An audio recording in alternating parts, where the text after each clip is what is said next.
One, two, three.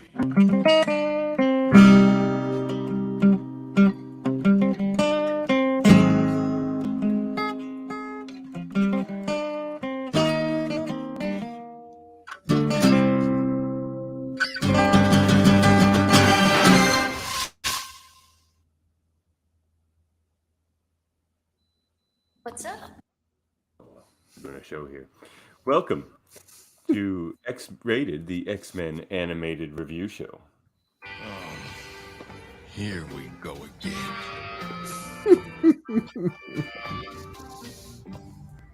I love that soundtrack.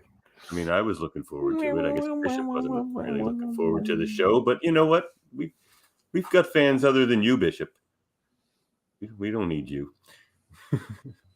Welcome to X-Rated, the X-Men animated review show. As I said, I am your host, Davin Time Fugitive Skellhorn. That hairy freak! He's Creed. With me, as always, is my co-host, Andre Androcalypse Mayette. What's that time jockey doing back? Oh, well, you know, Yeah. hopping through time. Do what time jockeys do best. Hopping through time. Exactly. On a horse. Yes. If possible. The wild man of Borneo. Yeah, exactly. Mm-hmm. Welcome to the show, everybody. Yeah. We're here to review Season 2, Episode 7, Time Fugitives, Part 1. Part 1. X-Men, the animated series from our beloved 1990s. We're back to the parts.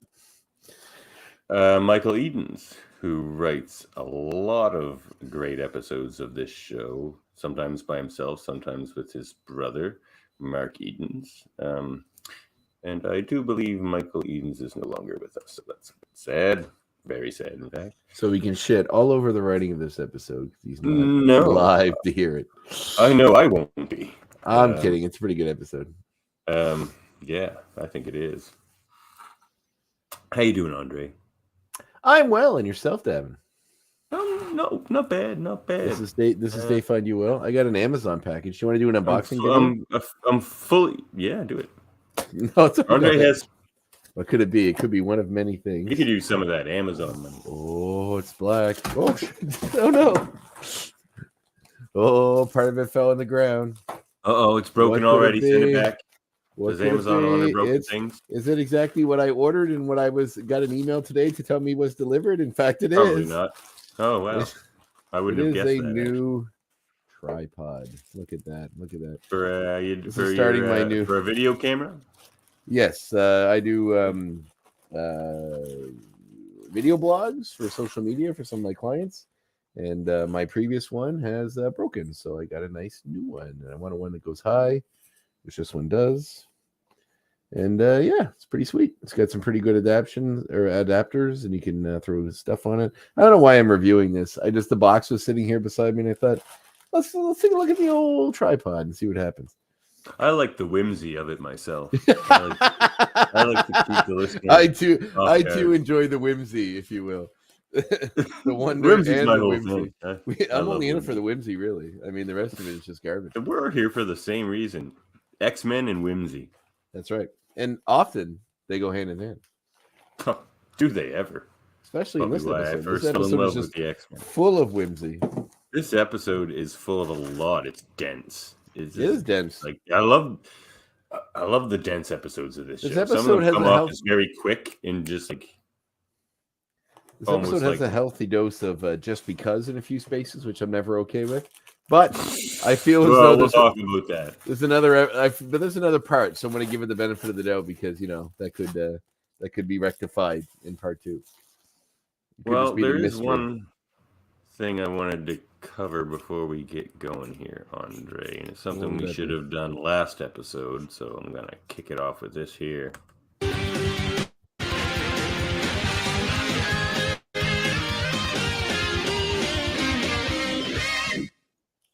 Oh, interesting. Catching up with X-Rated. So One thing I think we should have mentioned in the last episode, because how often do we get to talk about these kinds of things, really? Is it was the Cajun episode, and we forgot to mention the Cajun connection that we have. You should It's change the Nova segment Scotia. title. You should change the segment title to Cajun shit. connection? No, the shit we forgot to say last episode. Okay, hold on one second. I'm going to change it. No, it's all right. I Okay, like that. That's continue. good. That works. Why don't you mention the Acadians while I change the name of this? Well, the Cajuns is actually the term Cajun comes from the term Acadian, which are French settlers that settled on the eastern shore of Canada. I mean, specifically Nova Scotia and New Brunswick. And a lot of them wound up in that area of the United States because there was what is known as an expulsion of the Acadians when the British lined them all up, put them on a boat, and dropped them off over there. Because should we go down that episode of the ship? So the British are jerks, and they shipped off the Acadians. In fact, the area I live in is called Old Barns because this was an Acadian settlement at one point, and the British shipped them off and burned everything down except for a few old barns, which apparently is the reason why this area has that name. My ancestor Jacob Horn used to track the French for the British, and the Queen gave him McNabb's Island because he was so good at it. So I guess I got. I think I have to go now. Is we can no longer be friends. Yes, very much so. My father's from Pumpket, which is an Acadian settlement outside of Antigonish, and I mean, I did the DNA thing, 23andMe, and there wasn't as much French in there as I would have thought. It was like 9%, which I would have thought been much higher. It was much more. There's English also, if you had the category Northern Europe or Northern European, that includes Northern France, like Normandy and stuff as well. In May, I'll have to check that because it was mostly. I checked that out because I had that, and I know I got a little bit of Acadian in myself too, and it was like 65% Irish and English. So so way more Irish than I expected. But apparently, I think my mom said my great-great-grandfather was from Ireland, I think, so that would make sense. Man, mine really surprised me. I didn't think I was Scottish at all, even though, like, probably a little bit, because my family's I've all been in Nova Scotia for, like, a few hundred years or whatever. Mm-hmm. So that's a lot of Scottish to interbreed with. But, like, none of the names are Scottish or anything. So, but I got my thing back, and I was 87% Scottish. Wow, that's a lot of Scottish. Yeah, 1% Irish and 12% Northern European. Mine actually all the stuff I thought I based on the names was just in that 12% Northern European part. So mine was interesting because it was actually here I just brought it up. Not that I need to do all this, but where are you? Yeah.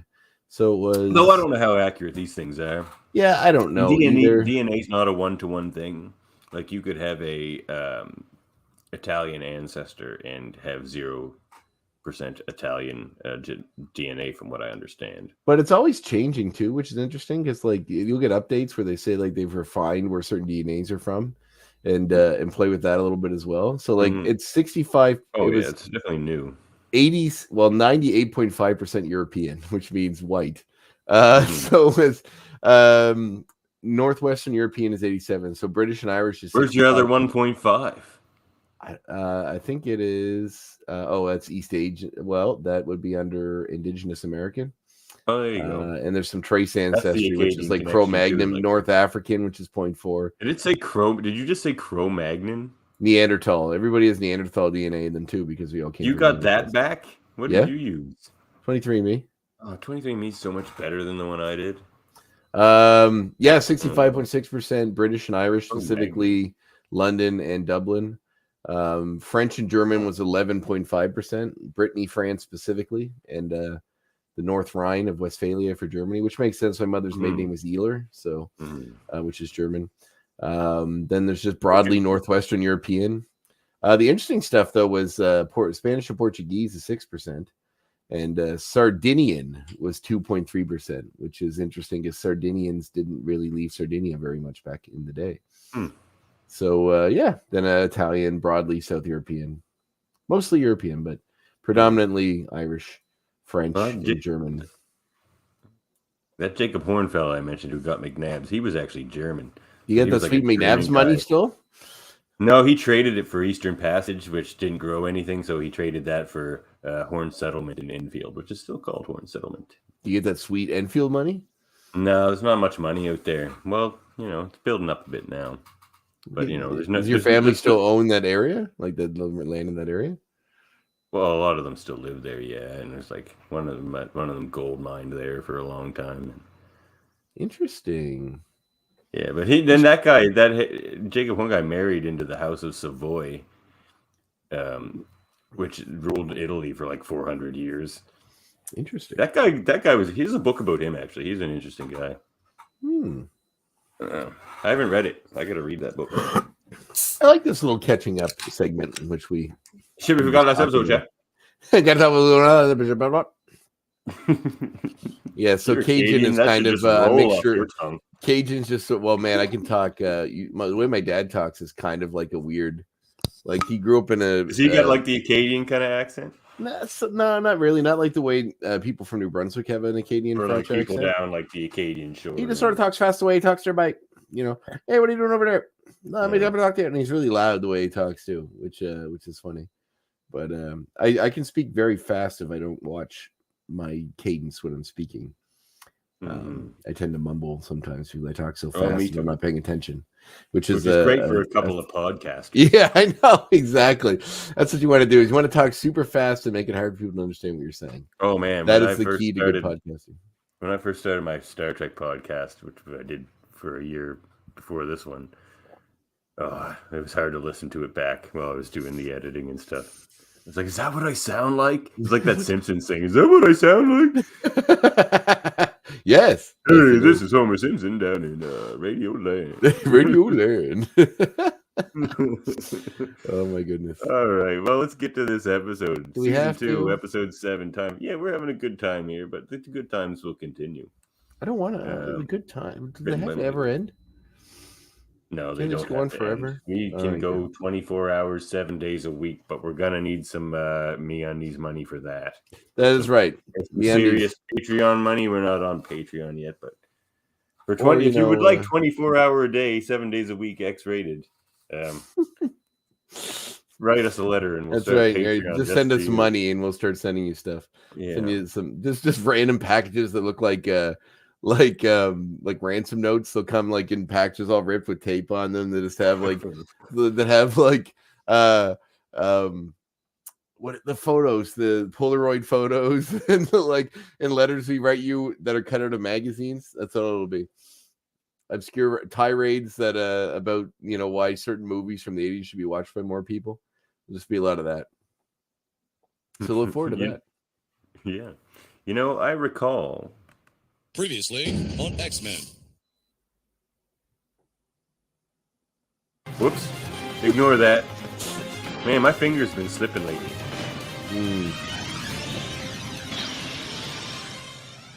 Oh, we had a theme for the catching up. Oh, see, look at that. I didn't even need to use that other theme earlier. We have a catching up theme already. Oh, my God. And that was it. So it's good that we played that to end the catching up segment. That was just a save, really, like a rebound. Mm-hmm. But anyway, I'm going to click this again. Previously on X-Men. No! Stop! Come on! Bees!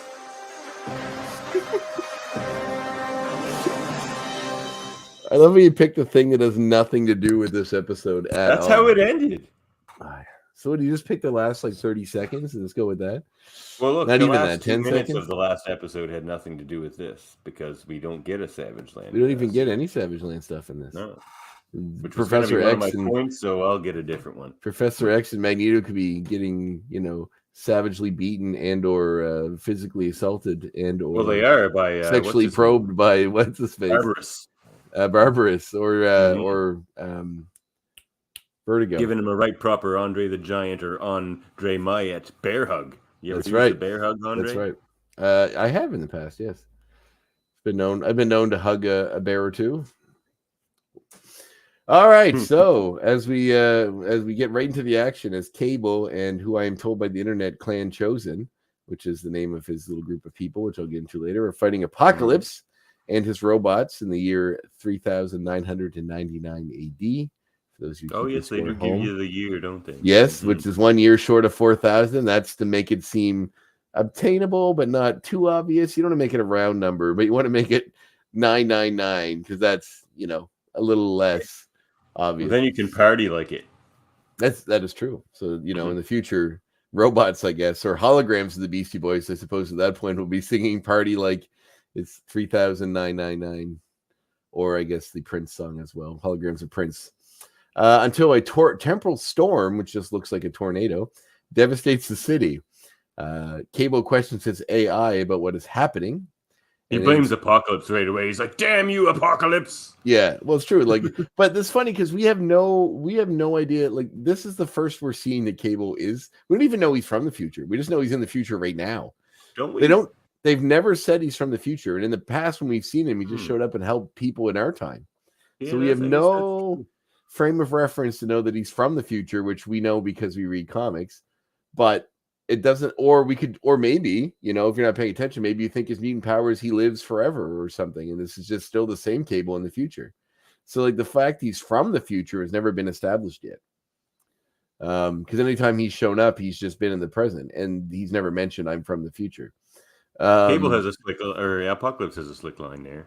You only delay the inevitable.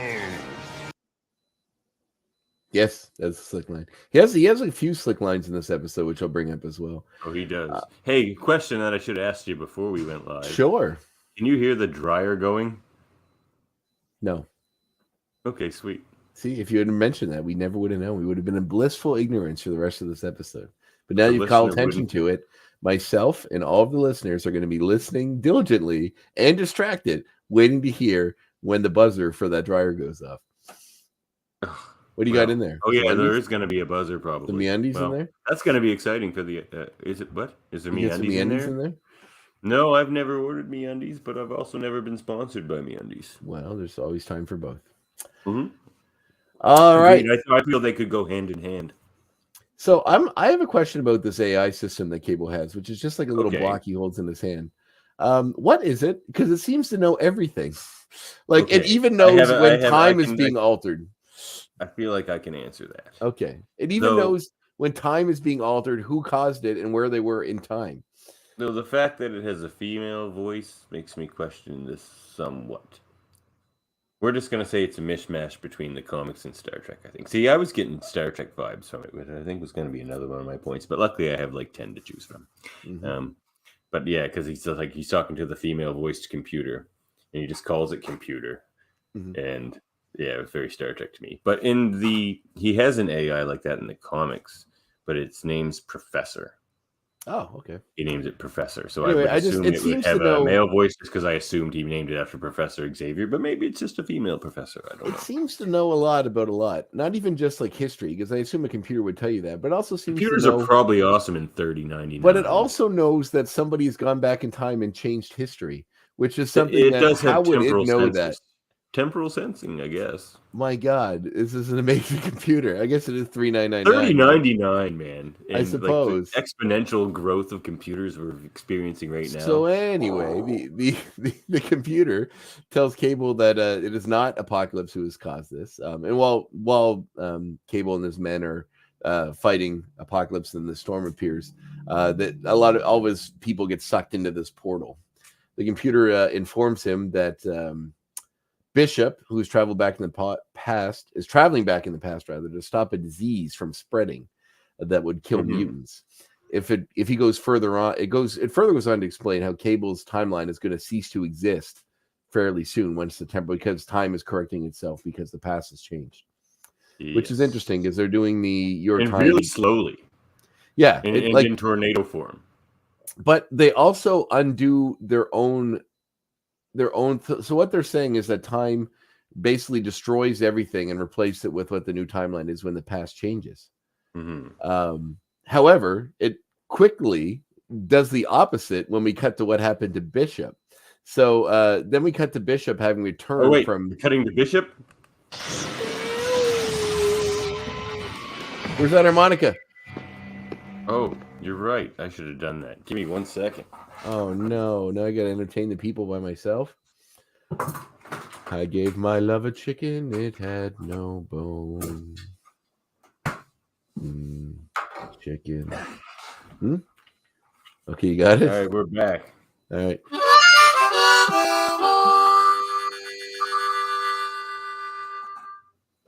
Perfect. It'll be Bishop has fast. returned from saving Senator Kelly, as we have seen in Days of the Future Past. At the end, the penultimate part 2, the penultimate episode of season 1.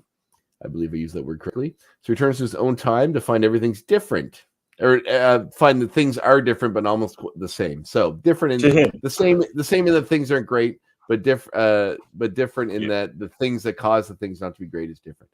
So really harshes his buzz. That's what Forge. What do you mean? Nothing has changed. Nothing has changed. Which like Forge kind of contradicts himself. He's like, "What do you mean nothing has changed?" And then he says, "Well, he explains that." Oh wait, no. So Forge explains there's a plague that's killing off. Sorry, go ahead. No, well, yeah. Oh, you go ahead when we get there.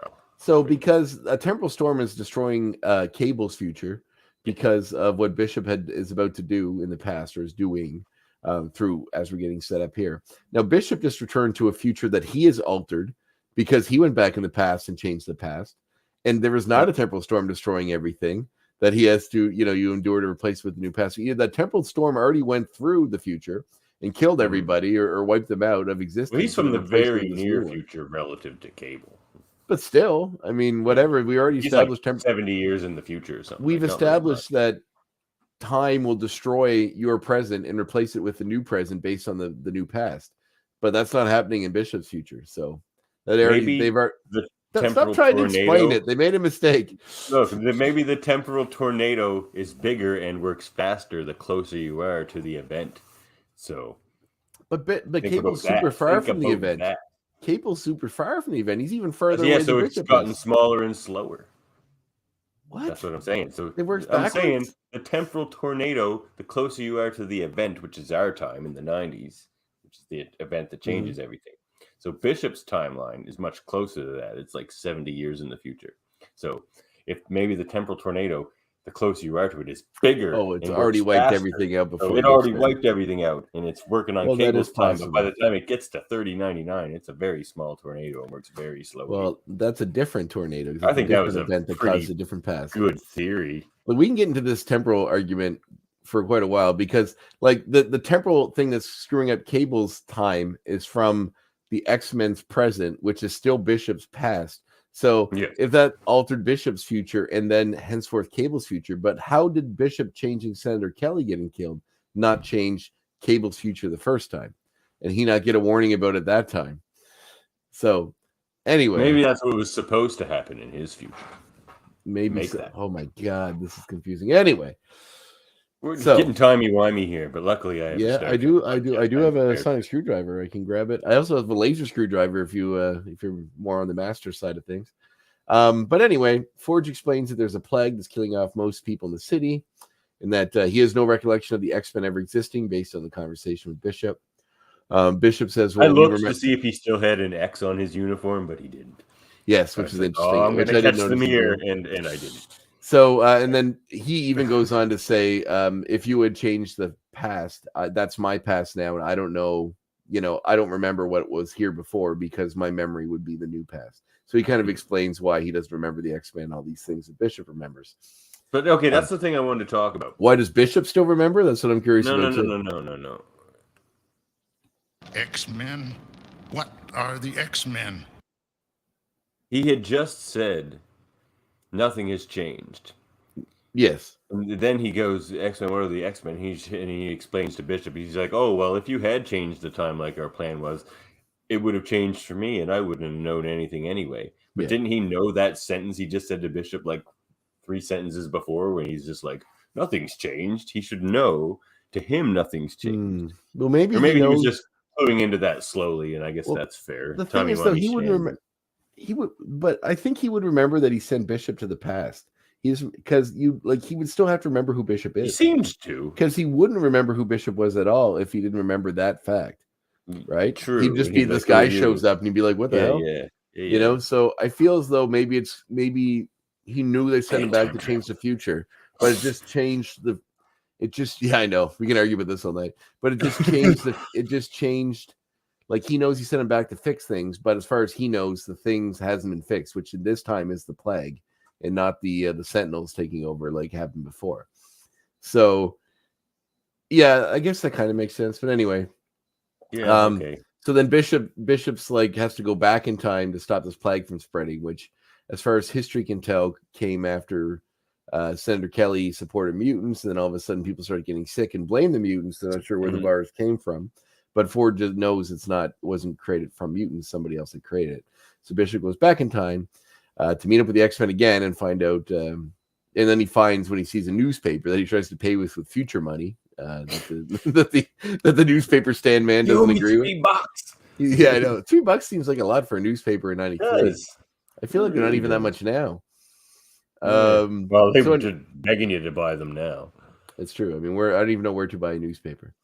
They're basically free with advertising. Yes, one of those free ones. So then Jubilee is spotted in a mall by the Friends of Humanity member while she's there getting a new CD player because her powers often destroy CD players, the VCRs, as we established. I need to get my CD player fixed again. Storm's hanging out with her in her street clothes. I like how Storm always dresses fashionably when they go out. She's like the only one that doesn't seem to just wear her X-Men uniform everywhere she goes. She's what? She's regal. She carries herself perfectly all the time. Storm is amazing and great. I guess this is time for our Storm appreciation moment. That's every goddamn episode with you, Devin. Well, whatever. I want to get the voice actress of Storm on the show. Let's get real here, Devin. I figure undying love is a good excuse to have her. When you were a kid with your budding sexuality as a young man, was Storm ever the central point of any of your lustful desires? In the comics, yes. In the show, not as much. No, you didn't. No, in the show they made Rogue the sexy one, and it worked on my childish mind. But now that I watch it now, Storm is definitely the sexy one. Now that you've grown up and you realize Storm's the woman you deserve. Right. Yeah. That's fair. I think I'd still go for Rogue. Well, you can't go wrong. You've had different. You can actually. Good luck with the Rogue thing. I'm sure we could. Man, they have power dampeners everywhere. Why can't they just hook one to put on her? The plot hole in this whole show is. I know they're like power dampeners left and right. It's like, just steal one and give it to Rogue so that she can go on a date and sleep again. Maybe those colors are really uncomfortable. I guess, but I think it'd be worth it to be able to have physical intimacy. I think so too. I don't even just mean sex, but just to hold a hand or hug somebody. That's the first thing we should ask Lenore Zan if we ever have her on the show. Yeah, don't you think Rogue could have used a power dampener collar? I'm sure she does not give a flying fuck about what two nerds have come up with to justify some stupid thing from a cartoon she voiced 30 years ago. Like, excuse me, Miss Zan, what do you think about episode number 148 when Rogue could have used a collar to just like, I know I'm peeling back the curtain of what exactly it is we do here. And I love it. And obviously the people paying attention love it, and that's it. But some of these voice actors, I don't think take this as seriously as the people that worship them for being in the things they love. Which is fair. We'll find out after I harass them on Facebook. That's good. That's what you want to do. Just really give them a hard time. Yeah. Well, like friendly harassment. Friendly harassments. So I have a show based on your work. Would you like to talk about? How many times have you friendly harassed her already? Oh, a few times.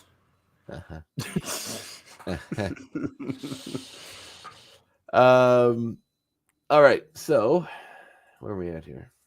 No restraining order. So at the mall, then a friend of humanity member spots Jubilee going in the store with this fancy watch he has. Seems to have every mutant that the friend of humanity is aware of that he cycles through. It's like it actually looks very similarly to the smartwatch I generally wear, which actually has the James Bond GoldenEye skin on it. But he has this round watch that when he spins it, it shows every mutant that the friend of humanity is aware of, so he can check his database to make sure she is in fact a mutant. He does find her picture, goes in after her. The clerk at the store we have established has known Jubilee before, fixed her CD player multiple times. What CD do you think Jubilee's listening to in 1993?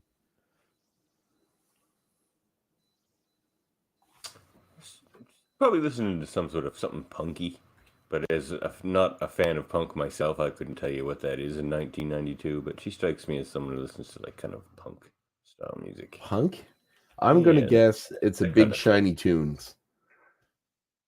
You think she's listening to a Canadian? Was Big Shiny Much Tunes Music? Canadian? Yeah, it was the Much Music Best of like Much Music CD I don't know every it was year. Best of Much Music, was it? It was Much Music Oh. released the Big Shiny Tunes. Well, every year. these were the top-selling musical albums of 1993. So we had In Utero with Nirvana, which you could have been listening to. She could Siamese have been Dream. listening. She doesn't strike me as the grungy type as much as punk. Siamese Dream. She strikes me as like a bubblegum pop kind of person, just based on her outfit. Yeah, that even too. Siamese Dream by the Smashing Pumpkins. Songs No. of A Fine Devotion by Depeche Mode. Doggy Style by Snoop Dogg. Midnight Riders, A Tribe Called Quest. Enter the Wu-Tang. Wu-Tang Clan. No, you know what? I'm just going to imagine she was listening to Doggy Style by Snoop Dogg. Let's move on. She's got Janet. We got Janet Jackson. I mean, you got PJ Harvey, which I would hope. No, she might have been listening to PJ Harvey. Pearl Jam. Meatloaf. There's all kinds of stuff in there. Blur. Counting Crows. It's Counting Crows. All right, so back to the no, Mr. Jones and me. No, not Jubilee. So the man takes the CD, goes in the back to fix it. I like your Big Shiny Tunes answer. That had some good I think stuff. it's pretty good. Maybe it's First three of them were quite good. Little Chumbawamba on there. A little The Way by Fastball Special. Scooby Snacks. Where would I could see Jubilee listening to Scooby Snacks. Never knowing the way. Yeah, I can see that too. So the Friends of Humanity all whacked up on Scooby Snacks. That's a good song. Which has song or a lot of lines from Reservoir Dogs, which is a great movie. That's all the inner spoken dialogue in it. It's from that movie. So yes, so he sneaks in, sees the guy working on the CD player, has a little gun that shoots gas. He gasses the room, making the clerk sick. So we're very quickly learning, of course, that this guy is created this virus, or he has access to this virus and is using it to frame mutants. Because the guy gets sick, comes out acting all sick, covered in scales. Not scales. Scales. I don't know. Sores. Like green. Well, we're going to talk about this later, but they look like what you get when you get the phalanx virus. Yeah, I noticed that. It does look kind of like or the legacy virus, wouldn't it be? Wasn't that kind of like that? No, the legacy virus doesn't give you weird lesions. You just get sick and die. No, it did look like some kind of techno virus. We're going to talk about viruses later. We're going to. It almost looked like circuitry. Maybe that's to hammer home the fact that that's genetically the phalanx thing. But maybe it's to hammer home the fact that it's a genetically created virus. I don't know, but anyway, the guy comes out covered in these things. The Friend of Humanity there declares Jubilee's a mutant, giving the man the plague. That's not Creed. It's somebody else. Oh, was it? Was it Creed? I thought it was Creed. I don't think it was Creed. I think it was somebody else. A lot of shit this episode. I don't think it was Creed. I think it was another dude. Because he had he keeps showing up, but it's not Creed because they would have recognized him. Yes, they would have. Yeah. So then he declares that Jubilee's a mutant. Gave the man the plague. The crowd quickly turns on her. He's obviously riling these people up and trying to draw attention. Storm, you must have the dialogue, do you? Not that one. You don't have that one? Oh my god! She makes a fog. Oh yeah, I do actually. Of course you do. I knew you would. We must leave before the fog dissipates. No, when she calls the fog is particularly pretentious. It's like, let's this fog cover. Cover these people. So anyway, the reason I didn't grab that one because I thought she had a better one later. Where is it? So we'll get there. Oh, this one. Rain, quench their thirst for violence. That was a good one. Storm's on fire in this episode, that's for sure. So thirst for violence. So it's so like the way she talks like a Shakespearean actor. It's so lovely. Yeah, so Storm grabs that voice actress the most. Actually, I have a lot of questions. 1, will you date me? 2, how quickly can we till we can go out? 3, marry me. Those are the questions. Number spoiler alert. So I'm not going to open with that, Andre. Okay, we'll work your way up to it. By the end of the episode, though, you're definitely going to propose. We all know it. So Storm takes her off.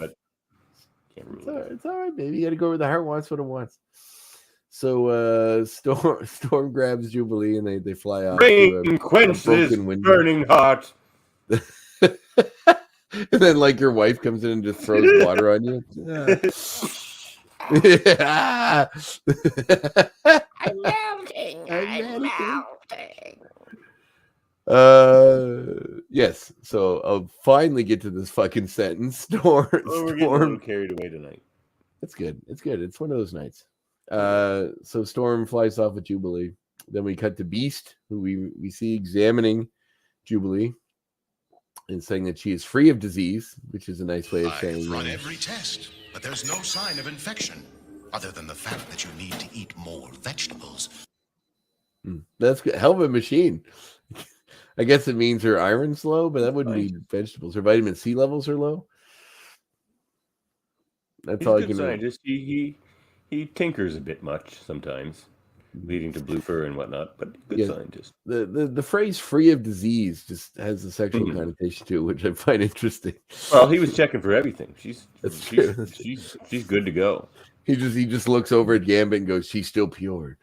Child, Andre. I know it's a joke. It's a joke. It's a joke. Oh my God. Come on, modern day children are definitely rocking it out moving there. on. No, we got to talk about this subject in great detail. Oh God! So the sexually active youth of today. Oh God. Okay, shut up. We just got a like just this very second. What is happening? Maybe that's because I talked about it. No, of course not. I'm just being goofy. So then Beast it was David. Oh, what? Oh, Dave, your time's coming, buddy. We're getting close to your episode. Mm-hmm. Ever closer, the watch hand goes. You're gonna really look forward to it after this episode. Oh man, he's gonna be all up. Man, Dave's definitely he's been a fantastic guest. I look forward to the Mojo episode. Yeah, we had a blast when you was here last time. Yeah, so so then Beast goes to break into the hospital and examine a sample of some of the disease to find those who have been infected. He recognizes, I believe, a name on it. It's because he cross-examined the person from the news story that got infected, then went to the hospital, looked up their file, and then looked at the disease. They always do the zoom. Whenever they show the disease, they show the same clip art of like a cell with like little robots coming in and like attaching to it, which is fun. They look like nanites, like kind of, or midi-chlorians, if you will. You know what? I'm just going to catch up on because I did load up a couple images. There's Cable in the beginning of the episode with an unnamed character. Like I don't know who that is. Maybe that might be one of my things later. Okay, all right, good. And there's Bishop with Forge there. Well, Forgy boy. Nothing has changed. I sound Bishop like caught up to the X-Men yet? Because when he does, that's what it's going to look like. All right, let's continue. I like Forge's voice seems more like the Lakota guy this time than it did last time. No, I think it's not as bad. Like I thought, it's not as bad as it has been in the past. Type. And last Puyeta is by far the worst. On, he said it wasn't so bad, and I was like, okay. He's right, but I don't know. It does, and he's right. It's not so bad. It isn't, and maybe it's because we're so far from what the horribleness of that in the past that this seems like it's treading a line, and it probably still is by modern standards. But it is certainly a little more sensitive than the Puyeta and the Elder from that. Yeah, I am confident in saying Forge is not Puyeta. He's Puyeta. But it's not as fun to say as Puyeta. No, it's a good name, actually. I like it. It's a solid name. It's almost as solid as what was it, Storm's little friend there? He had a funny name too. His nephew? Her nephew, yeah. He had a funny name as well. I can't think of it offhand. What was his name? The guy runs fast. I'll think of it. He's gotta go fast. The Sonic the Hedgehog of the mutant world. So mutants are being quarantined all throughout the city because of the actions of this who, like, we see a news, like everywhere there's somebody talking about this, what's going on, you always see the same guy from the Friends of Humanity just in the corner going, it's the mutants, we gotta get rid of the mutants. Like, that's an awesome clip. I got that. He's just everywhere. Yeah, play it. So the quarantine is the only way to stop the plague. Send them back to where they came from. Okay, I have a question. Yeah, where is that? Where did they come from? Where they were born. What is he talking about? Like he's the not. womb? Like all races, he has no idea what he's talking about. Yeah, he doesn't. Um, He just but discredited anyway, himself right there. although I have to Send them admit, back where they he is came from, because incredible. all mutants come from Canada. But as far as being a hate monger goes, he's certainly doing his job well. I mean, He if they're gets on going to the give him, camera. he's a hype man and hard. He's definitely pushing that Oh, yeah. agenda, and he's doing a pretty solid job at it, I must say. He's the running around. He's on Flavor Flav news of the Friends of reports. Humanity. He's on news reports over here. He's in CD stores over there. He's just everywhere he possibly can be, pushing that anti-mutant agenda. He I wish just we were jumps all out as and he goes, dedicated as Friends that. of Humanity. I wish we could all be as dedicated as that horrible asshole. But anyhow, so that one was Creed, though. No, it wasn't. What? We don't see Creed till we get back to the Friends of Humanity office. It's the same dude because Storm recognizes him as the guy from the mall in the news report. But she wasn't there. Maybe she was there. I am right. Sure that was Creed. I'm always right. Do you not were they at least wearing his red? This guy has black hair, I think. This guy has black hair and a different colored blazer. Creed has red blazer and brown hair. The red if I recall and the gold band. Yeah, well, it's definitely a different guy. Okay. We don't see Creed until we go back to the Friends of Humanity office or headquarters or lair or dungeon, whatever the hell you call it. So it's funny when you're a villain. I don't know why, but I think somebody mentioned this when I was looking up stuff for the show. Is when it shows them boarding up the apartment building that all the mutants are in to quarantine them because of the plague. And also, you talk about the Simpsons being prescient with things going on. We had the Russia episode already. We have the plague that's wiping out the planet, which is very COVID-y, which is fun. Not fun, but a fun reference to what's going on in modern day world. But you know what? Go ahead. You just see them closing the door and boarding it up, and you see Mole, who I've referenced several times, in an unnamed mutant. But it's like Mole with a kind of a low cut top, kind of sexy looking mutant that are sort of getting backed up, and it's like, you guys enjoy your F shack. This is close the door. It's like a mutant orgy going on. Mole. I think somebody made a joke about it being interrupting the mutant orgy or whatever, because they're just closing the door. It's nice to see that Mole survived getting trampled by that crowd earlier in the season or at the end of last season. I was gonna say the modern day Creed is just like a COVID denier. It's like, your plague scheme has worked well. yeah. It's like, yes. It's a government cover-up. Yes. That's the other guy. It's a government cover-up. Of course. We're going to get back to him again in a minute. So they're so-called scientific experts. It's like the Friends of Humanity are basically just science deniers. It's true they are, but I haven't got to that yet. We're getting there. I'm jumping ahead. You jump ahead. Making a point. It's a good point, and you are right. They are, the modern day dinguses of their time for sure. So. Storm recognizes that guy as being the guy that was in the CD store because he rallied up the mob against Jubilee. So obviously something's at work here, and they're starting to put the piece together. So good as to see Beast, by the way, yes, it is good to see Beast. I haven't seen him in a while, and he got some good stuff this episode. I love that everything he says has a cadence that goes high and then gets low at the end. It's also good. The tests show that you're fine. We would love to interview you as well, George Booza. My old friend, Thomas Wolfe. I love the cadence of his voice. It's lovely. As the bird would say. The bird. So, the bird. Richard Berg. So the X-Men arrive. So Bishop shows up. And sees what's going on, is upset about how they're treating the mutants, gets into a fight with the humans, causing a bit of a riot, which once again isn't helping the mutants' cause. I love how when Dave was on the show, he talked about how Beast was in prison to defend himself against the false accusations of storming the mutant containment facility. When he did that, very much so, he was very guilty of that. Him and his conspirators, but it's kind of funny. So Bishop gets upset. The X-Men see that Bishop is back when they arrive to see what's going on with this shutting up of the mutants in the building. I'll take care of it, Scarface. I mean, it's a tattoo, but we get your point. Yeah, I was gonna say, which I mean, tattoos kind of are scars, sort of. So he's not 100% wrong. All right. But I mean, there was definitely usually some bit of scarring after you get a tattoo, and I mean, I have no tattoo, so I can't you certainly wouldn't know. comment about that sort of thing. But otherwise, yeah, my whole back did the Hogan there. my whole back's one. Got one over here. But I in fact have no tattoos, so I can just. well, you can be buried in a Jewish cemetery to then. do. Good for you. So I don't believe. You know what? It's a tangent. No, go for it.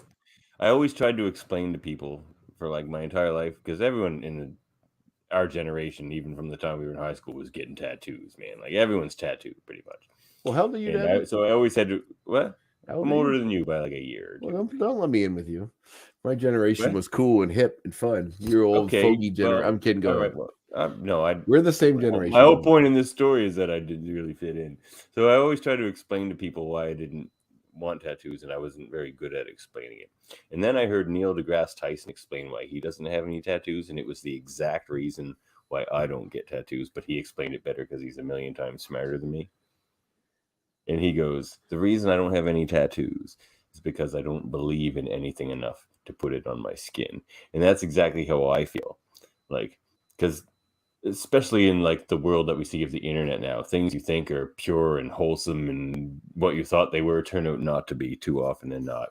And it's just like, and also the science and scientific approach to things, where it's just like, you know what you know until you don't, or until there's I guess you know what those I mean? Bill Cosby tattoos aren't aged so well. Yeah, but exactly. That's yeah, but like there's that. also, to me, it's But like at the same time, I could put an X-Men logo on myself, and I'd feel Yeah, I pretty think you'd be confident all right. about that. But until the Russia changes their flag to the X, it and then anything could happen, man. I just want to no, be saddled with something where I'm like, ugh. okay, I was gonna say you do see a lot of you do see a fair bit of tattoo regret out there. yeah, that's fair. But People to me, wanna it's change them to artistic something expression, else or really. whatever. Something. Oh like, yeah. and it's funny because If I Bill don't feel like Sienkiewicz would tattoo me, I would be all for it. I don't feel like you need to have, like, people ask me what all my tattoos mean, and a lot of them don't mean anything. I wanted something cool in my arm. I wanted something cool in my chest. That's it. I just like I like having Yeah. art on my body. I do have a I Spider-Man like it tattoo. for that aspect too. Like, so assuming Spider-Man doesn't become an anti-cultural icon, then I should be happy with it. But it is Sony's trying real hard to ruin it, but yeah. Well, did you hear Oh my- El Muerto? you heard it because I posted it on Facebook today. Yes, exactly. That's what I'm Yes. saying. Like, I know. no one knows that character. Nobody cares. You and I and maybe like 50 other people have even. Sony heard is of grabbing it. everything that's not nailed down in the Spider-Man franchise and making a show of it. Like I said, they're going to be Logan Paul starring as the Big Wheel is going to be next, and then fucking I'm looking forward to the Stegron Sauron team up movie. Yeah, that'll be great. And then I was figuring John Goodman as Stegron and Steve Buscemi as Sauron. There's a very obscure Spider-Man villain called Turner D. Century who wants everything to go back to the turn of the century. I'm waiting for his TV show. He's going to get one. Why not? Everybody else is. Characters. I know, Like, because Marvel wants them. That's why. But they can't. Well, no, Sony they has have the to deal with initial Sony right to if do they're it. in a Spider-Man comic. Well, I mean, like, So if they wanted to make like oh man, I'm blanking on the name. The guy who like he's from like the Death of Gene DeWolf story. Sin Eater. Like if you want to grab a villain and make a random movie, make an interesting one like Sin Eater or something. Yeah, I feel like that's kind of key to Spider-Man. Well, somewhat, but anyway, that's. Yeah, you're right. You would need Spider-Man. Yeah, but I don't know. You need Spider-Man to do Kraven the Hunter too, but they're doing that anyway. So who the fuck knows? I don't know. He's just gonna shoot lions. People just stop going like, and I'm guilty of it too because I didn't see Morbius. I did, but Oh wow! just stop going. I know stop going. We all have to agree that we should just stop going to this shit, and hopefully maybe they'll stop making it. You didn't go to Venom 2. Yeah, I did. Oh my god, you're the problem, Andre. I know. Yeah. But I understand. You're just I do a it for research. delightfully optimistic fella. I do it for research. so I can complain about something on my podcast. It's not enough to complain about the shitty superhero movies. Man, honestly, it was a turning point in my life the first time I turned down a Marvel movie, and in fact, it was my great love. It was an X-Men movie. I have not seen the most recent X-Men movie, and I don't really. It's not that bad. It's really not that bad. But honestly, I kind of regretted seeing the last. People were saying it was better than Age of Apocalypse. No, Logan was okay actually. Logan was very good. It was very good actually. It was better than Age of Apocalypse. Good. People were saying it was worse than X-Men 3, and it's not. It's not that bad. Apocalypse scared me off. That was not good. I didn't watch Fantastic Four movie, the last one, and I don't tend to. Oh, that didn't help either. Yeah. So I'm really hoping Ian Groffard shows up as Mr. Fantastic and the Illuminati and the Doctor Strange movie. I think that'd be really fun. He was fine. He was fun. Fantastic. He was fine. I liked him. I thought he was good. The casting wasn't necessarily bad in those movies. They just weren't that. I don't mind Jessica Alba in the right role. I don't think she was right in that role. No, yeah, she wasn't the best. Michael Chiklis is the thing, though. You're good. Yeah, to go and Chris Evans as the Human Torch was great too. So anyway, Wolverine jumps down, tries to stop Bishop from antagonizing the crowd more than he is. Then they come to a standstill after Storm causes a rain, which makes all the Friends of Humanity and the crowd disperse and run off as he played her. Quench their violence. Quench their thirst for violence. Yes. Quench their violence. Violence. To turn a phrase. So then we cut to there's always hearings. There's always hearings and committees going on that the X-Men or Professor X or somebody needs to go testify at. So there's some kind of yeah, exactly. Every goddamn time.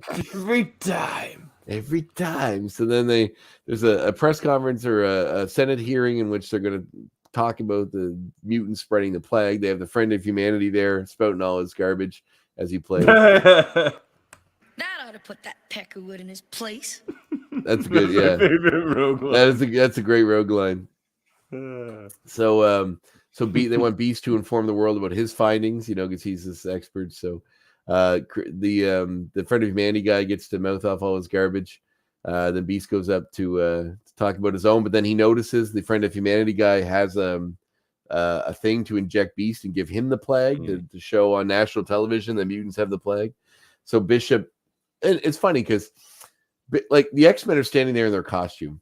You're trying to show that mutants are just like everybody else, and you have them all dressed up in these bright, colorful costumes, like military costumes, I guess. The 90s, Andre.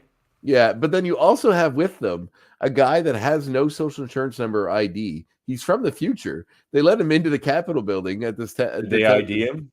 I would assume they'd have to. He's They in a probably building carried full of the president could be nearby. You got to. There's levels of security here. Yes, well, that's true. As Jubilee noted when he was driving a she did. a truck up. Who's the creepy guy? Yeah, the creepy guy. That you know nothing about why he's creepy except maybe Jubilee. the tattoo. Your generation's supposed to be better than that. That's true. You'd be better, Jubilee. Mm-hmm. So he tackles Creed, or not Creed, rather. Is it Creed? No, it's not Creed. One of these times it has. It's not Creed. It's not Creed. I'm sure it's not Creed. It's this fucking random guy, because Creed gets infected later. Yeah, later at the Friend of Humanity. He's doing all the machinations. No, I'm sorry. You were right. It is Creed this time. Okay. The guy from before is not this guy. This is Creed. He has the thing. You're right. You are totally right. This is Creed this time. The other guy was just the dude that was stirring things up. Yeah, Creed saves him, right? Yeah, and Creed is the head of the Friends of Humanity, so he would be the one that would be testifying anyway, not this random guy. Oh no, he doesn't save him at this trial. No. So then Creed's going to go inject Beast. Bishop sees it and attacks him. A whole thing busts out because the mutant just attacked the Humanity guy. During the battle, the Humanity guy, or Creed rather, infects himself by accident. So he is the plague and then blames it on the mutants, saying that they caused this because he was near them. It's pretty good little hit job. Man. Pretty good hit job. He got a good hit job going here. Yeah. So then oh yes, I forgot. So I missed a part. So before the press conference, we see Graydon Creed Jr. back at the Friends of Humanity place. Why is he Junior? Because he's Victor Creed's son, and Victor Creed is not Graydon Creed.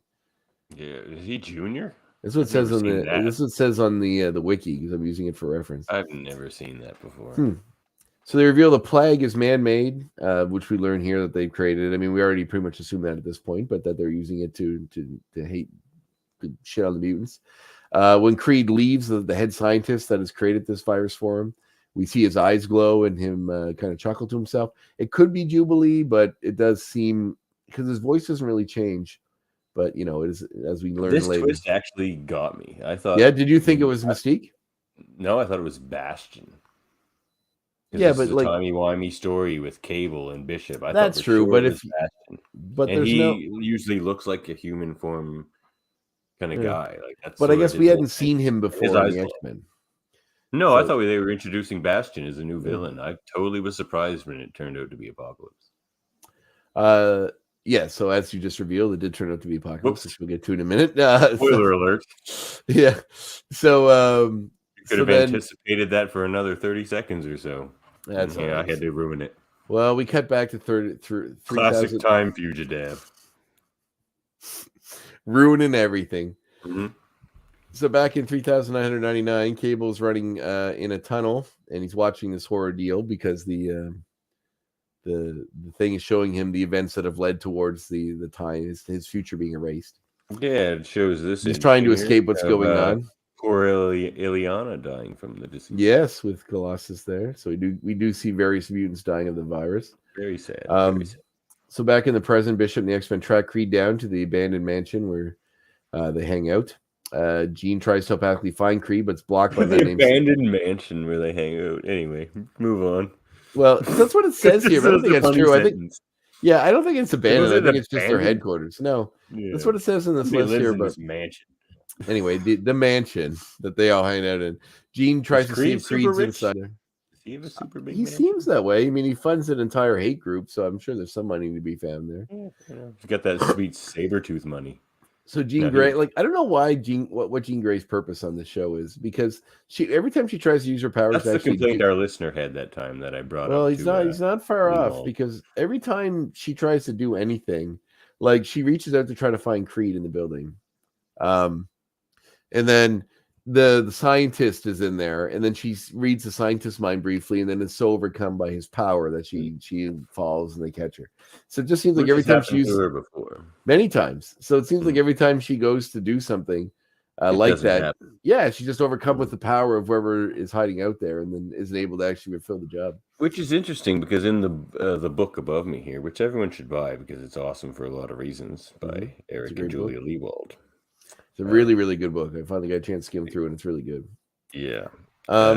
They mentioned that they felt like it kept coming up that they couldn't do the show and do the episodes without Jean Grey.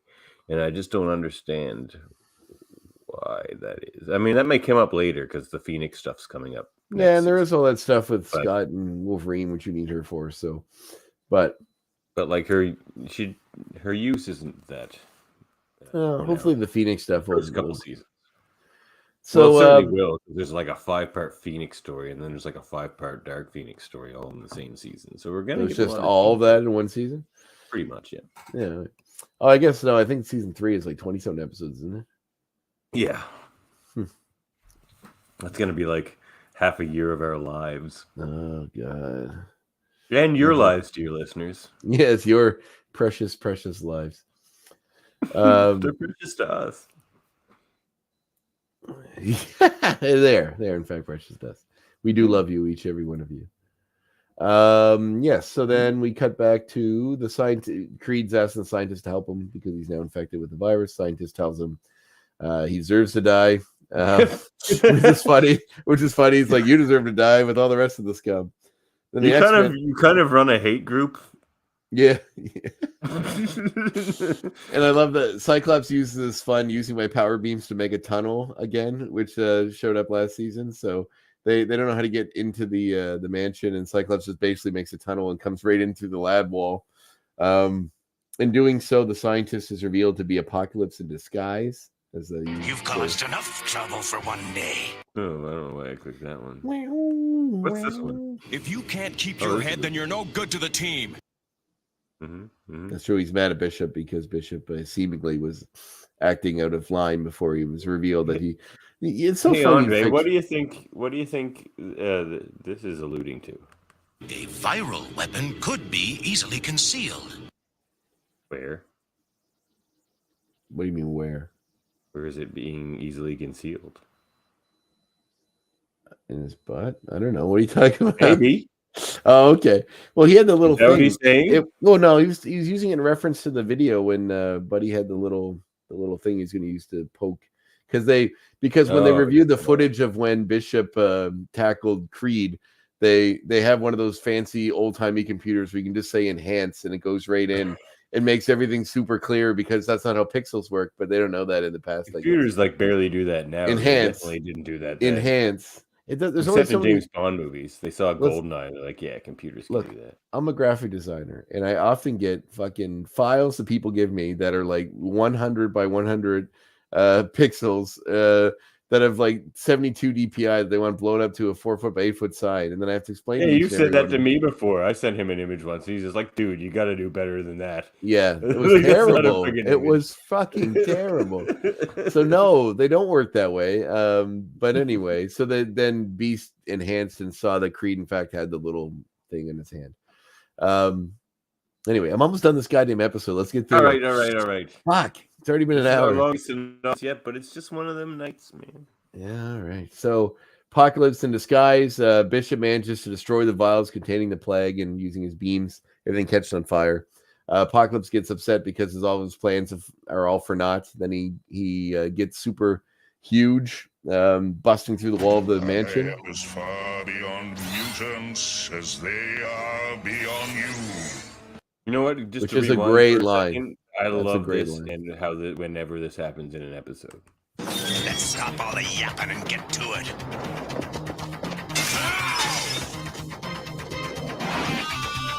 Man, whenever the theme theme cuts song in? comes in mid-episode, it's always this cool freaking fight. Yeah, it was a pretty cool scene. And that is a fantastic line for Apocalypse to kind of show the otherworldliness of him and how he's a bit beyond. Like someone says that he's a mutant, is what Creed says when Apocalypse reveals himself. And Apocalypse says, "I am far above mutants as they are above you," which is he is elevating mutants. It shows his respect for mutants and what that is true, but they are still below him. So which I really like that bit of characterization. I think it was really cool, and also sort of. It does a good job of showing the I don't say otherworldliness because he is of Earth, but the sort of beyond. He has a lot of alien technology. He's working. That is true. That's sort of beyond, and there's some pretty cool use of his powers in this little fight where he makes his hand turn into the anvil sort of thing or the flat thing, and he makes tendrils out of one hand, and then he gets huge and busts through the wall. So when he busts through the wall, the X-Men are escaping, and then. They turn back to reveal that he just shoots them and disintegrates them, basically killing them instantly. Remember, Mr. Creed, a mutant saved your life. That is true. And B saved Creed from the fire. Creed doesn't want his help, but B saves him. Put me down. Yeah, he's like riddled with virus, like all beat up from like Apocalypse. He's like, no, let me die in my mansion. Maybe somebody can spin this to screw over the mutants again. That's definitely his mansion. Yeah, he does certainly like to cause the drama, that Creed. So the sign is revealed. Yes, Bishop destroys it. He incinerates the X-Men, and then we see that this is the recollection. We think it's a really quick flash. No, they're definitely dead because and then you see them become skeletons, and then it turns to light. Really? That must happen so fast. It does happen very fast, but you see them break. You see them become skeletons in the light, and then they're gone. Yeah. Okay. So then we see in the future that this is what Cable was seeing through a simulation of what has caused the future he's in now. So we're not really sure yet until we see the next episode how much of the past episode. No, not Apocalypse. I have a feeling the next episode is going to have your favorite line. I think it is. I was going to bring it up again, but I guess I don't have to. But so steal one of your points. Cable says that because he sees the footage from from this little computer that shows him the X-Men dying, which is what leads towards the future that is changing his. So because of this, he asks what he can do to stop it, and the computer informs him that he has to ensure that the plague gets out. To which he gets very upset because it means causing help that Apocalypse's plan has to succeed in order for Cable's future to survive. So that's where we're left at the end of the episode. What do I do? Save my world? I have to help Apocalypse destroy a past one. I'm positive the line I remember is in the next episode. It has to be. There's no other way it can. No, I will not help Apocalypse. He goes, I will not help Apocalypse. And he says just like the that. next episode. It's got to be the next episode. It was going to be here at the end. So did I, actually. But then I don't remember. I remember seeing that episode, and I remember being midway through the episode. So I'm guessing it must be the next episode. Synopsis there. Once again, we have no idea why Cable hates Apocalypse. We have no idea. I mean, we guess we know the future sucks. Well, he kind of makes the world shitty. Yeah, but we don't know. We didn't even, like I said, we still don't even know the Cable's from the future. He's just in the future. Like I said, if you didn't know anything about X-Men, no, we don't even know now. Like the episode doesn't tell you. Oh, sure we do. He's in 3099. Well, yeah, he is. We don't know he's from there. We've met him multiple times before. How did he get there? He could have just not aged. He could be an immortal mutant and live for 2,000 years and still be the same Cable we met previously. So, of course, we're going to learn all this, I'm assuming. But, yeah. So, end of episode. Good episode. Good setup. Does feel very reminiscent of the previous time travel episode from last season, but obviously that was by design.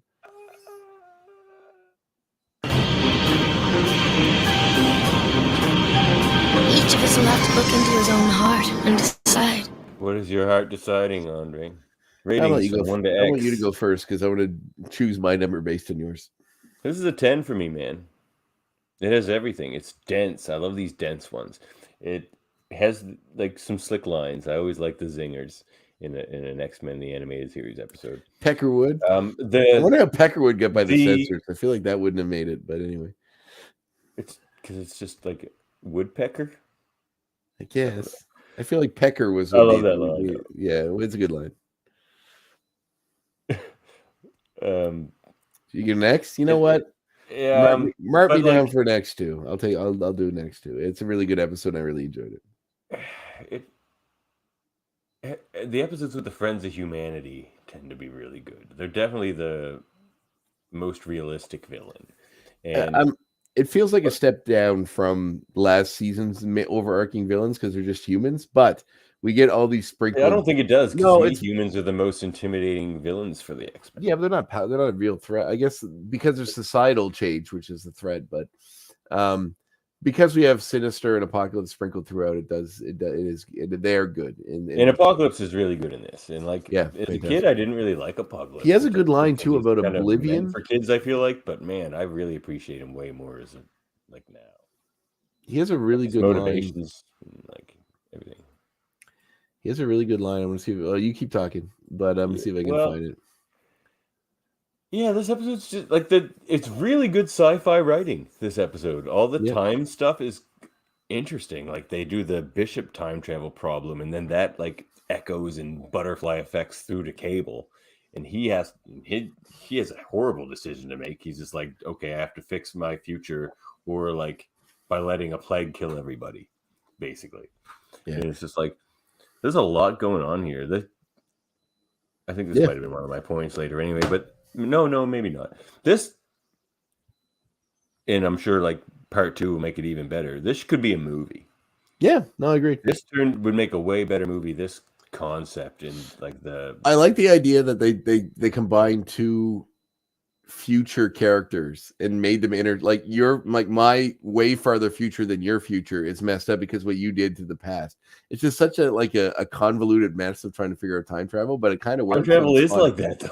I know, but it's fun. I like that they took the two time travel characters and crammed them together because you wouldn't expect them to do that, but it was an interesting way to do it. I like it. So and especially two super techie hip pouches and shoulder guard guys from the 90 design, which are all time travel-y, and it's just Bishop very pouched right up. Yeah, just pouch. They anything and everything. They don't need it. They don't even need to leave anything in their house. They can take it all with them in those various pouches. And if Their they house can't, is in one of those pouches. if they can, in all those ones, they'll put it on that great little ankle pouch that they always have for some reason. So they still have ankle. So many pouches. All right, well, this is the second episode to get 10s across the board. There's only 2 of us, but still only the second episode to do it. Was the last one what was the last one? Days of Future Past Part 1. Oh, there you go. So time travel gets us, apparently. That's apparently. But those are the really dense ones. They're fun. To find. Oh. Move on.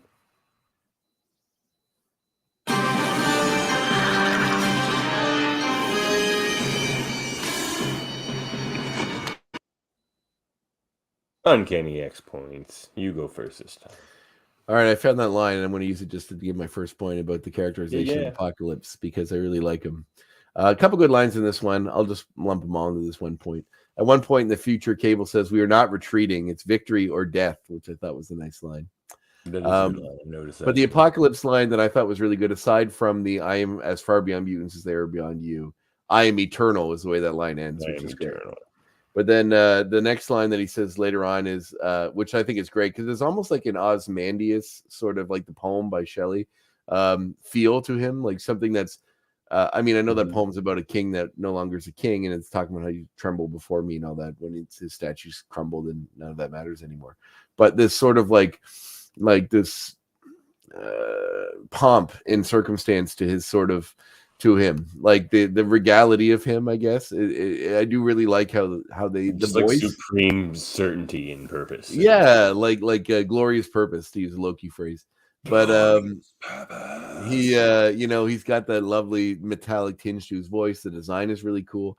Even when in the future, when you see him watching the robots destroying everything, there's like an odd just sort of like indifference as he's watching all this destruction and death. But this line alone is what sums up Apocalypse to me in a really, really succinct way. He says, "Watch me and tremble, for I bring the purity of oblivion," which I thought was a really nice line. It seems almost his stuff is always so high concept. Yeah. Like everything he says, he's like, all right, maybe you have a point, but there's probably a nicer way to go about it. The purity of oblivion. Yeah, man. I'm really loving Apocalypse in this. I too am loving Apocalypse. He's great. All right. Well, my first point has to do with that scene as well. And those robots are Terminators, man. I was going to save that for later. Is that your Terminators? Point? That was going to be my point later. Oh, well, you've lost that point. Those are 100% Terminators. They love riffing on Terminator 2. Well, there's something else that's going to add to that point, which I guess I can add to yours. Did you notice one of them looked just like War Machine? No, I thought they all looked the same, like Terminators. No, one of the robots looks like War. It looks exact. It may be because, well, I'll talk later, but it looks just like War Machine. Go back and watch that. Look it up. He's got although the coloring's a bit different. It's like bluish, but it is definitely War Machine. And I think I have a theory as to why it was War Machine, but I'll talk about that when it's okay. Well, moving on to you then. Tell me about this War Machine theory. Well, as you'll notice when you see the hearing, you see different people watching it. And one of them, for some reason, is Nick Fury. You didn't notice that? There's a very quick flash of Nick Fury. What's his name? The black guy with the white hair that hangs out with Fury. The black guy with white hair. The black guy with white hair that hangs out with Fury. Oh, George Washington Bridge. Is it Bridge? W Bridge. I think it is Bridge. So you see Fury, Bridge, and War Machine watching the hearing. There's a very brief flash. It just shows them sitting there watching it. I don't know why. Maybe it's going to play into the next episode, but you do see them there. So I'm curious as to if maybe they had the animation drawn for War Machine, that they reused it as a robot in the past with different colors. Larry Houston liked to sneak the references in when he can. He can only get Spider-Man's hand, but you definitely see Bridge, Fury, and War Machine hanging out watching the Senate hearing very briefly. So it's a cool little Larry Houston move. Cool little nod to the extended oeuvre of the Marvel Universe. And speaking of Larry Houston, my next point. Did you notice any of the names on Beast's I didn't mention it. I didn't mention it during the synopsis, so I was going to bring it up. We're stealing points left and right here tonight. That's all right. Yes, it's one of the names on Beast's medical list there. patient list was Larry Houston, but also 2 other people with the last name Houston, which I wonder maybe are kids or family members of Larry. But there was 3 Houstons. Well, do you want me to expand upon that? That's your next point. Go for it. That's my next point. Okay, so the hospital patient list is made up of crew members and their families. If you look at the list, there's Alexandra Fierro, Frank Squallis, Emmett Houston, Lucille Brown, Angel Pollard, Adrian Houston, who's the infected store clerk from that was the Houston, Adrian Houston. Emmett Houston, or Adrian Houston from Emmett's Electronics. Mark Lewis, Brendan Thomas, Larry Houston, Greg Garcia, Joe Brown, and Babes Battle were the people that were listed. And they all work on the show, or family members, people that work on the show. So, yes, here's the point earlier about I'm losing. How many points have I said? 4 already? That's your third one. No, that's not my 4th one. Is it? Anyway, during Cable's fight with the I've only done 2. There's a brief shot of what appears to be War Machine with blue and purple paint and a yellow faceplate. That's one of the robots that gets shot. Those robots also have a red scanner like the Terminators do when you see them in the future, the T-800s. Okay, here's my next point. Did you notice blonde Wolverine? No, where was that at? Is that a color? There's a thing where they're like somebody has like a device and it scans the faces of the X-Men, or like shows the faces of the X-Men. Mm-hmm. And I don't think the animators noticed who it was. They probably just thought it was supposed to be random people or something. Because there's Jean, and then you get Cyclops and whatever, and you just get this guy with like hair. So maybe they just don't know who it is. And it's blonde Wolverine. They painted all his hair blonde. Blonde Interesting. Wolverine. Blonde Look Wolverine. for it. There's a lot of hidden stuff in this episode. Yeah, there is. We also, so back to my point. Yes, yeah. GW Bridge is the person from S.H.I.E.L.D. I'm looking at the cast list. Yeah. It is his only appearance in the X-Men show. Does it credit Fury as well? Him and Fury right in the cast list. It says not they're listed as characters in the list of characters that appear, not with a voice. Nick Fury's first appearance and War Machine's first appearance. GW Bridge's only appearance in the series. So so I just want to point out that this is the first appearance of the Games Master, who is an obscure character. You see him watching the anti-mutant statement from Graydon Creed about the plague that the mutants were apparently spreading. You later see him being held by Apocalypse along with others with telepathic powers later on in the series. But you do see him very briefly, which is an interesting little nod to greater X-Men lore. Okay. All right, my next point is what I'm going to rename the Not Friends of Jubilee. They're not the Friends of Humanity. They're the Not Friends of Jubilee. Because whenever the Friends of Humanity show up, they go directly after Jubilee. Every time. That's true. They really do. Yeah, they totally do. They kidnapped her, I think, twice. And yeah, man. Jubilee, I don't know why they hate her so much. So here are the characters. Not Friends of Jubilee. So I'm going to list off the clan. This is my next point. The Clan Chosen, who are the group that are hanging out with Cable. There's Cable. There's Hope, which is her first appearance. That is the black character with these who are unnamed. I'm guessing the Hope. Summers doesn't appear in the series. This is her scene. I believe she appears later in an episode called Beyond Good and Evil, Part 1, The End of Time. That's her last appearance. We have Dawn Silk, who is the one who kind of looks like Rogue with the reddish hair and the green and the war paint on her face. We have Boak, B-O-A-K, who is the kind of Deathlock looking guy. So he's last seen the Temporal Storm. They refer to this as the Age of Apocalypse storyline or timeline, which is interesting within the continuity of this show. And Kane, who is the guy with the metal arms, and he just has like normal skin up the center, but then like metal arms and sides as well. Who I believe he looks very familiar. I feel as though he was a major character in an X-Men book at one point. Garrison Kane. Yeah, Garrison Kane. Oh yeah, Garrison Kane. Yeah, he was a big X-Force character. He was that's Garrison Kane. And he was in Weapon X. Yeah. He was in Cable Six Pack. Yeah, so I believe they called them the Clan Chosen in this. Garrison Kane was in this episode? He was the guy with the black hair and the silver arms that was in the future fighting with Cable. Oh, Yep. shit! I should have noticed that. Good, There you go. good grabs there, Andre. I tell you, man, I'm all over these grabs. All right. My last point is the virus. We got three choices that I figure. It's either the legacy. None of them really tie to Apocalypse, so it's very confusing. But it could be the legacy virus, I figure, the techno-organic virus, which is what Cable has, or the phalanx virus. And maybe it's none of those, but it looks like the phalanx virus. It has sort of a symptom similarity to like the legacy virus.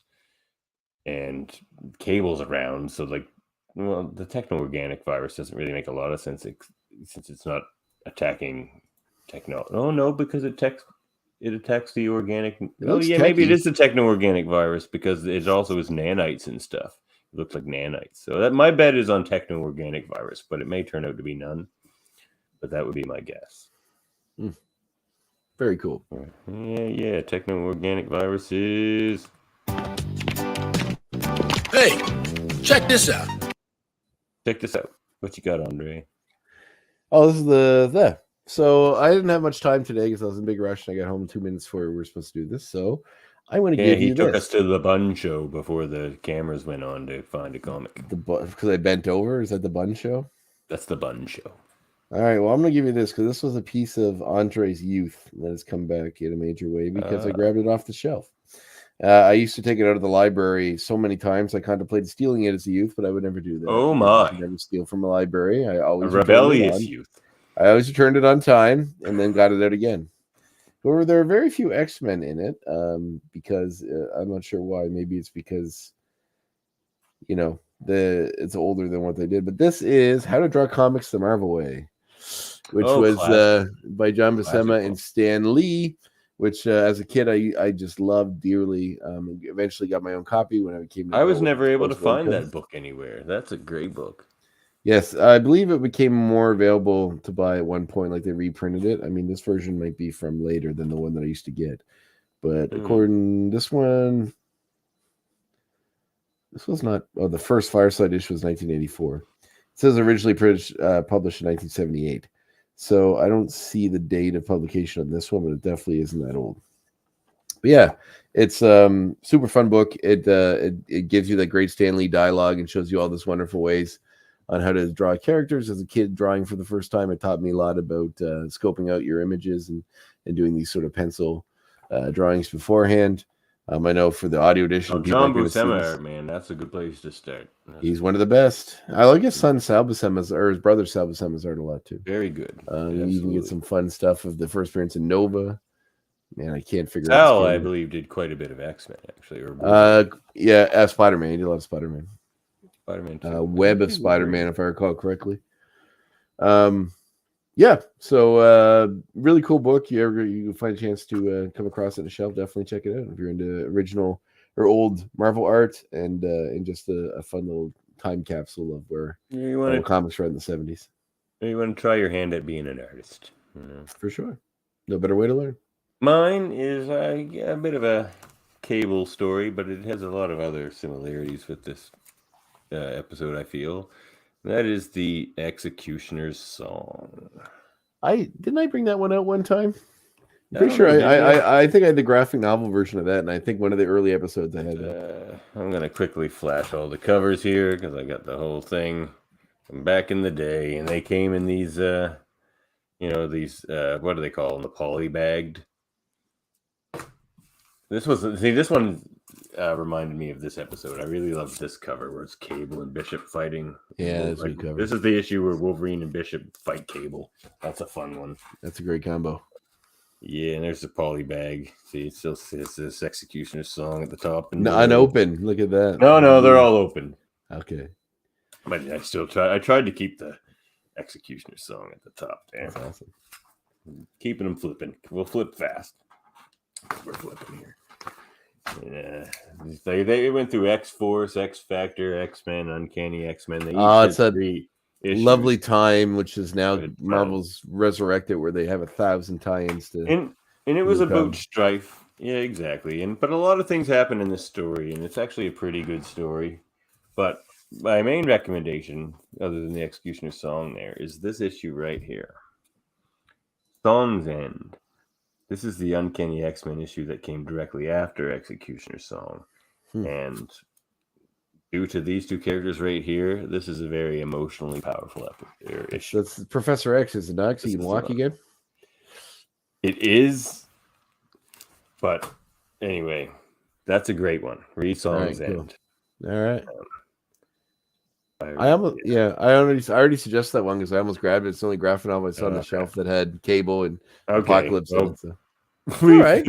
We've recommended Executioner's Song twice, and it's not even one of my favorite. No, it's all right. We have our own set of recommendations. Well, my real recommendation there was Song's End. So there we go. Yeah. Well, we're almost coming to a close here, I think. That's good. But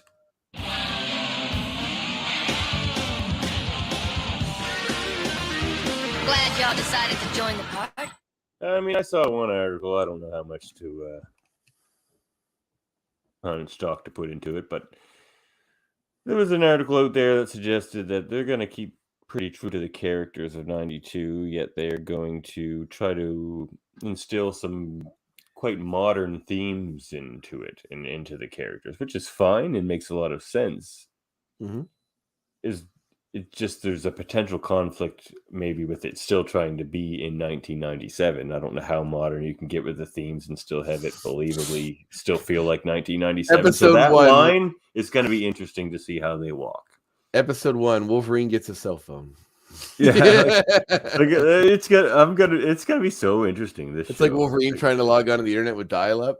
Oh, I hope we hear dial-up. God damn it, I haven't heard it in 20 years. I can't get onto my hotel chat room.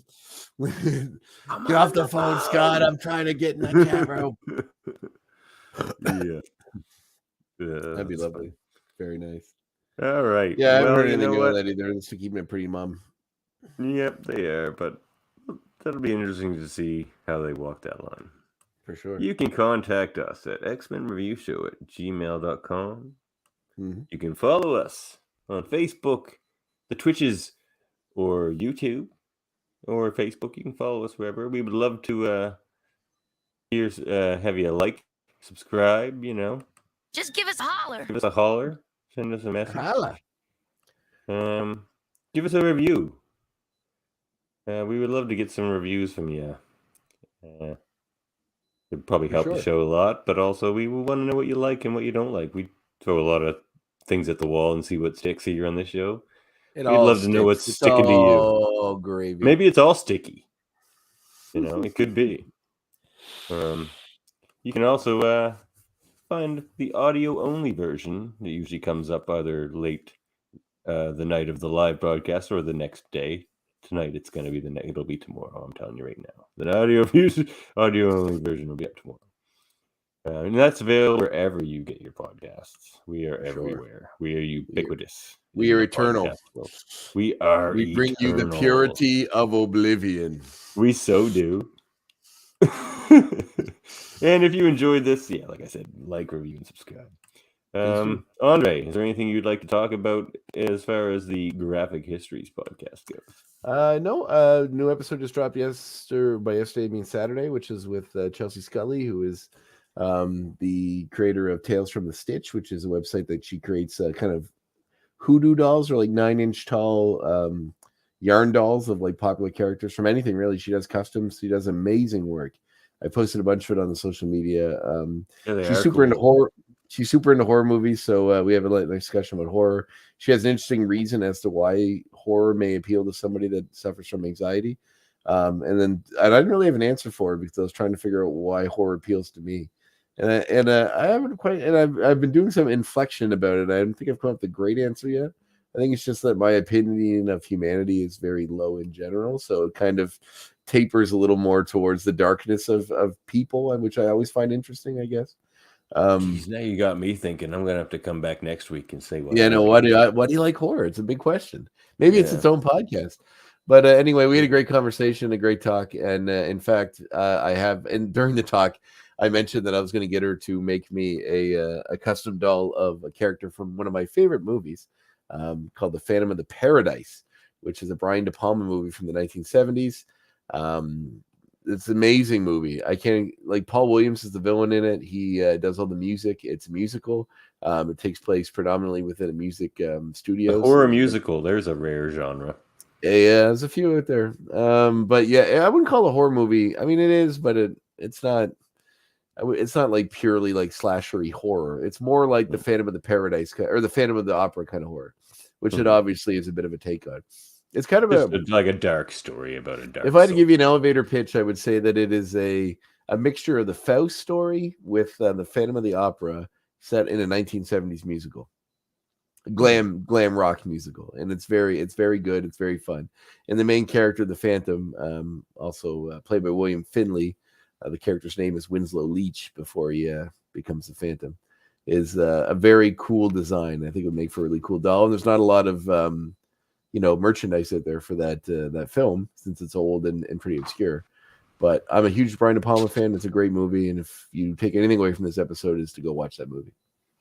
But yeah, we had a great conversation. 2 weeks time, I'll have another one coming up. I think I know who that is. Hopefully get that recorded over this weekend, but I'll reveal that on Tuesday. Can you tell me after we go off air? I mean, I can probably tell everybody now. Let me see when the message is. It was Janet. So I had my previous guest, Ron Sutton's partner. Her name is Janet Hetherington. She's just up for a bunch of awards for the Canadian Comic Book Creators Hall of Fame right now. Oh wow! The Joe Shuster Award. Yeah. So yeah, it's huge. Could you stop it? You're gonna miss your train. Fly, no. A strong man in tights, Joe, will never fly. That's for our international listeners. Canadian. Superman's Canadian. Yeah, well, the creators of Superman were Canadian, and we used to have these things on our CBC television, which is the Canadian Broadcasting Corporation, which was a kind of a countrywide station, which were called Heritage Minutes. Yes, it still is. Heritage Moments, but yes. Oh my God, Dev. Sorry, we're trying to inform the people here. Okay, well, anyway, they have little clips from different movies. We're all some people know of Canada. Yes, that's true. They have little skits and bits from movies to like remind you of Canadian heritage, and one of them is this bit about Superman, the guy who created him. So this is an interaction between Joe Shuster and his friend Lois, who is kind of nodded to be the inspiration for Lois Lane. But yeah, it's fun. So yeah, no, it was great talk. I'm looking forward to talking to her. Should be great. I mean, I'm always itching to have new and different people, and since she's up for Joe Shuster Award, that's amazing. And she also is writes films as well, which is always fun. So there's a premiere coming out for Galaxy Warriors, which is a film she's recently written as well. That sounds cool. Galaxy Warriors. Yeah, I'm all about that. So yeah, Ron setting that up. So I'll talk to him through email. It should be coming out soon. I'm very excited. Yeah, awesome. I believe it's based on the. Sorry, go ahead. I think it might be based on the. I think it might be. Is this? Sorry, I was trying to do a quick search while we were talking. But I'll talk while you search then. Check out my podcast, Fugitives of Trek. We just did Trouble with Trivia, where we try to praxis, therefore destroy my cousin Dave. Tune in and find out. But I'll check out my cousin Dave's podcast, Live Long Podcast, and my cousin Jeff, and many others people that also show up on my podcast, such as Trouble with Trivia host and master Ashley Millard.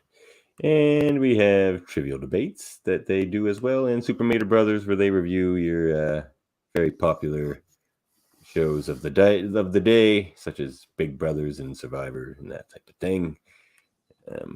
Yeah, check all that out. I've had the Cutest of Trek episode stuck in the editing buffers for like a month now. I will get that to you all soon.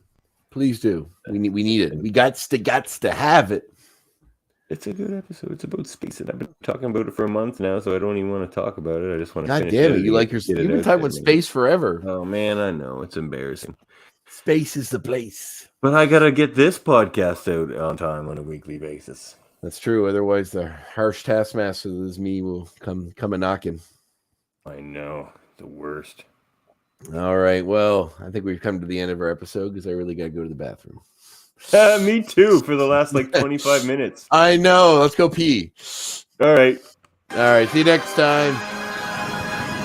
Must leave before the fog dissipates. That's one way of putting it. See you next time. Catch you next time, everybody. 1, 2, 3.